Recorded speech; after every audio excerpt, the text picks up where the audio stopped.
Buksan po natin ang ating Bible sa Proverbs chapter 3 verse 9 to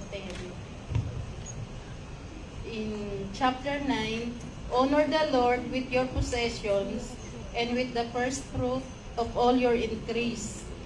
So your barns will be filled with plenty and your vats will overflow with new wine. New King James Version. Ito po yung nabasa ko po sa Bible ko po. Meron po siyang explanation po, kaliwanag na the principle of financial increase. In verse 9 to 10, in God's economy, the key to financial increase is not simply to work hard. Although God does bless diligence and people who faithfully use their talents, the key to financial prosperity is wrapped up in giving. God is our ultimate source.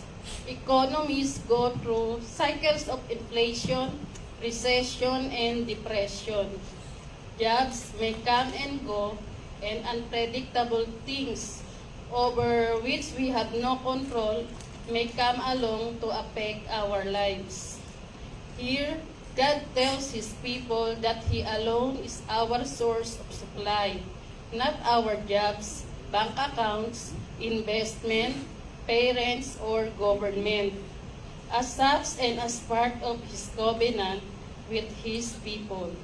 In Deuteronomy 28, God promises to meet our needs if we will honor Him with our regular tithes and offerings. Even if you have only a little to give, honor the Lord first, and He will bless the rest.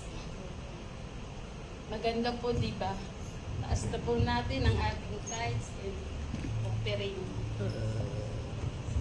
Dakilang Diyos na makapangyarihan sa lahat, pinasasalamatan ka namin, niluluwalhati, dinadakila, itinataas namin ang aming mga tithes and offering bilang pagsamba.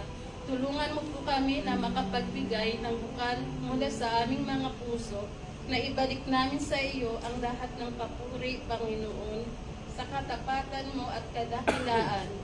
Panginoon, ikaw ang patuloy na manguna sa aming buhay. Pagpalain mo ang mga kamay ng mga nagsipagbigay. Ibalik ito ng siksik, diglig at umaapaw na pagpapala. Sa iyo, Panginoon, ang pinakamataas na papuri at pasasalamat sa matamis na pangalan ni Jesus. Amen.